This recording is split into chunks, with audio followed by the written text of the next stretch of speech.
Hello बच्चों, online गुरु में आप सबका स्वागत है। बच्चों, आज हम फिर इसके आगे एक वीडियो के साथ उपस्थित है। जैसा कि आपने देखा कि इसके पहले की वीडियो में हमने आपको ये बताया कि सूक्ष्म शिक्षण यानी कि माइक्रो टीचिंग है क्या, सूक्ष्म शिक्षण का सामान्य परिचय दिया है। इसके बाद आगे हम देखते हैं कि सूक्ष्म शिक्षण में कौन-कौन से स्किल है, जिसमें सबसे पहला स्किल जो है प्रस्तावना कौशल, इसे हम देखेंगे।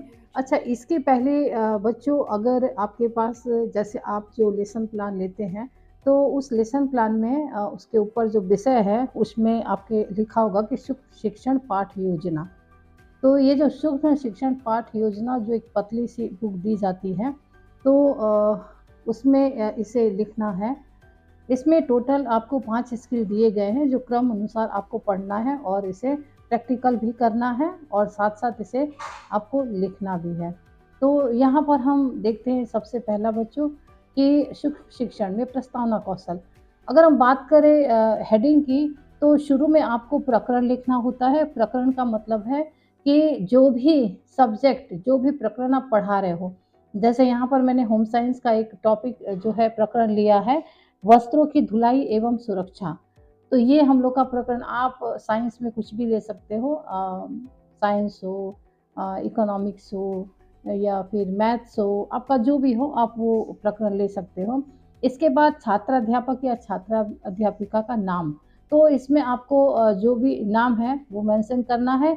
इसके बाद दिनांक है तो डेट आपको डालना है। कालांश, कालांश का मतलब ये होता है कि आपने कौन सी क्लास लिया, पहला पीरियड लिया कि दूसरा लिया कि तीसरा, मतलब ये है।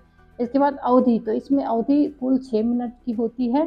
और कक्षा, किस कक्षा में आपने ये प्रकरण पढ़ाया और विषय आपका क्या था। जैसे मैंने कहा पहले ही कि हम यहाँ गृह विज्ञान यानी कि होम साइंस से रिलेटेड जो प्रस्तावना कौशल स्किल है उसे हम देख रहे हैं। अब हमारा प्रयास रहेगा कि मैथ्स का भी एक प्रस्तावना कौशल और साइंस का भी और हिस्ट्री का भी प्रयास करते हैं। लेकिन पहले यहाँ होम साइंस का हम आपको बता रहे हैं कि प्रस्तावना कौशल है क्या है। तो यहाँ पर जैसा कि 2 पार्टीशन दिया हुआ, अगर आपके पास किताब होगी तो आपको समझ में आ जाएगा। वैसे प्रयास करेंगे कि इस वीडियो के बाद एक फ़ोटो भी अपलोड कर देंगे इसका, कि जिससे आपको आसानी से समझ में आ जाए। जिसमें 2 पार्टीशन है, छात्राध्यापक या फिर छात्रा अध्यापिका क्रिया, और उसके सामने है छात्र क्रिया। जैसे हम लोग डिफरेंस जो है डिफरेंस करते हैं 2 पार्टीशन करके, उसी तरह इसे देखना है। इसमें अब टोटल आपको कम से कम 5 क्वेश्चन लिखने हैं। और ये जो क्वेश्चन है ज़िगज़ैग रूप में होगा। ज़िगज़ैग यानी जैसे हम कहते हैं ना ज़ेड बनाते हैं, ठीक है? तो ये ज़िगज़ैग रूप के क्वेश्चन रहेंगे। आप कहेंगे मैम ज़िगज़ैग यानी क्या होता है? तो अगर हम जब यहाँ क्वेश्चन शुरू कर देंगे तो आपको समझ में आ जाएगा स्वतः ही कि ज़िगज़ैग का मतलब क्या होता है। तो यहाँ पर जैसे पहला प्रश्न है, मनुष्य की मूलभूत आवश्यकताएँ क्या है? जैसे कि हमको यहाँ पर करना क्या है कि जो भी आप प्रकरण पढ़ा रहे हो, वो प्रकरण हमें बच्चों के द्वारा ही निकलवाना है। आप कैसे करेंगे? तो आपको ऐसे क्वेश्चन अपने स्किल से क्वेश्चन बनाना है कि जिसका लास्ट में आंसर वही मिलता हो बच्चों के द्वारा, कि जो आप प्रकरण, जिसको आप जो प्रकरण पढ़ाना चाहते हो। या फिर आप ये भी कह सकते हो कि ये बच्चों के पूर्व ज्ञान से संबंधित भी है, कि हम बच्चों का पूर्व ज्ञान भी देख सकते हैं कि हम जो टॉपिक पढ़ाने जा रहे हैं क्या उसमें बच्चों का पूर्व ज्ञान है कि नहीं है। अच्छा, इसमें प्रस्तावना कौशल है, इससे रिलेटेड कुछ घटक दिए गए हैं। उन घटकों को ध्यान में रखकर ही आपको प्रस्तावना कौशल का निर्माण करना है या पढ़ाते समय उसका ध्यान देना है।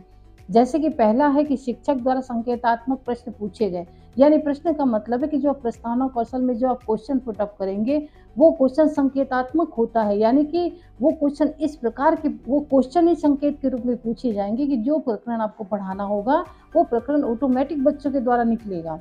दूसरा है विस्तृत जानकारी के लिए प्रश्न पूछे गए। यानी कि ये है कि आपके पास कितनी पूर्ण जानकारी है, इसके लिए भी प्रश्न पूछे जाते हैं। दूसरा, पुनः केंद्रीकरण के लिए भी प्रश्न पूछे गए।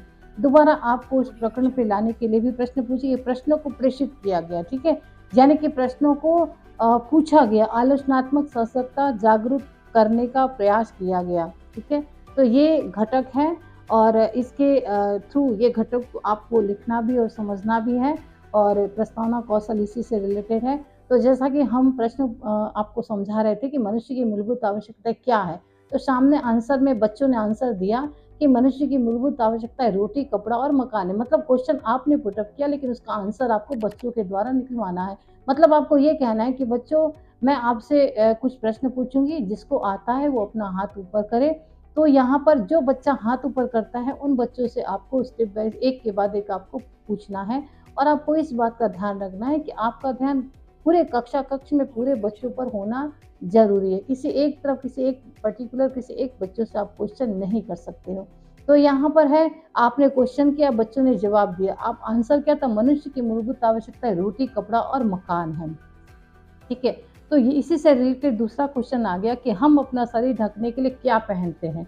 ठीक है, तो ये तो जनरल। अच्छा, एक और चीज ध्यान रखना है कि जो प्रश्नों का निर्माण करेंगे ना, वो बहुत ही सरल होने चाहिए, बहुत कठिन नहीं होने चाहिए। क्योंकि आपको ये भी ध्यान रखना है कि आप किस स्तर के बच्चों को पढ़ाने जा रहे हैं। क्या आप 5th क्लास के बच्चों को पढ़ा रहे हैं, क्या आप 10th क्लास के बच्चों को पढ़ा रहे हैं, क्या आप 8th क्लास के बच्चों को? तो उसके उम्र को या फिर उसके जो भी क्लास है उसको ध्यान में रखकर ही, या फिर उनके ज्ञान को ध्यान में रखकर ही उसी स्तर के प्रश्न आपको बनाने, कम से सरल कि आसानी से आपको आंसर मिल जाए। दूसरा है कि हम अपना शरीर ढकने के लिए क्या पहनते हैं। ये तो शिक्षक ने प्रश्न किया, बच्चों ने कहा कि हम अपना शरीर ढकने के लिए वस्त्र पहनते हैं। ठीक है, तो ये आंसर आसानी से मिल जाता है। इसके बाद इसी से रिलेटेड है तीसरा प्रश्न, हमें प्रतिदिन कैसा वस्त्र पहनना चाहिए। जिगजैग का मतलब ये है कि जब शिक्षक ने प्रश्न किया तो उसका उत्तर जो बच्चों ने दिया उसी उत्तर से फिर क्वेश्चन बना करके प्रश्न करना, ये जिगजैग हुआ। जैसे यहाँ उत्तर मिला कि वस्त्र पहनते हैं, तो हमें प्रतिदिन कैसा वस्त्र पहनना चाहिए। अब शिक्षक ने इससे उठा करके जो प्रश्न है उसे पूछा कि हमें प्रतिदिन कैसा वस्त्र पहनना चाहिए, तो बच्चों ने जवाब दिया हमें प्रतिदिन स्वच्छ वस्त्र पहनना चाहिए। अब ये हो गया आंसर। इसी से फिर शिक्षक ने प्रश्न बनाए, वस्त्र स्वच्छ एवं सुंदर किस प्रकार रखे जाते हैं। यह शिक्षक ने प्रश्न किया। इसके जवाब में बच्चों ने आंसर दिया, वस्त्र धुलाई द्वारा स्वच्छ एवं सुरक्षित स्थान पर सलीके से रखकर सुंदर रखे जाते हैं। तो ये आंसर हुआ। अब फिर क्वेश्चन हो, वस्त्रों की धुलाई एवं सुरक्षा से आप क्या समझते हैं।